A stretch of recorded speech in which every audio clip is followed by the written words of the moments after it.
পুনৰ হাত দাঙিলে চৰকাৰী বিষয়াই উদালগুৰি কলাইগাঁও ৰাজচক্ৰ বিষয়া কাৰ্যালয় লাট মণ্ডল ৰহিৰাম মণ্ডল ৰাজচক্ৰ বিষয়া কাৰ্যালয় ড্ৰাইভাৰ ধ্ৰুৱনাথ দুৰ্নীতি নিবাৰক শাখাই 10,000 টকা লওঁতে আটক কৰে হাতালুতে মাটি নামজাৰি নামত এই টকা লোৱাৰ অভিযোগ উত্থাপন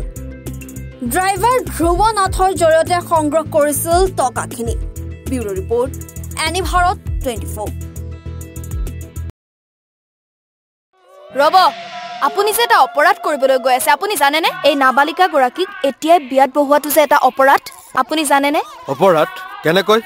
মোৰ ছোৱালী মোৰ কথা তুমি যিয়েই নোকোৱা ভূয়া 18 বছৰৰ তলৰ যিকোনো কন্যা সন্তানৰ বিয়া দিলেই আইনগতভাৱে এক দণ্ডনীয় অপৰাধ বিয়া দিয়াজন যিমান দায়ী বিয়া পতাজনো সমানে দায়ী এতিয়া তাই পঢ়া শুনা কৰাৰ বয়স খেলা ধূলা কৰাৰ বয়স তাই খেলিবলৈ দিয়ক পঢ়িবলৈ দিয়ক আৰু চাব এদিন আপুনি তাইক লৈ গৌৰৱ অনুভৱ কৰিব পাৰিব এতিয়াই তাইক সংসাৰৰ বুজা দি তাইৰ ভৱিষ্যত জীৱনটো অন্ধকাৰ কৰাৰ অধিকাৰ তোমাৰ জানো আছে মোৰ ভুল হৈ গল মাজনী মোক ক্ষমা কৰিবা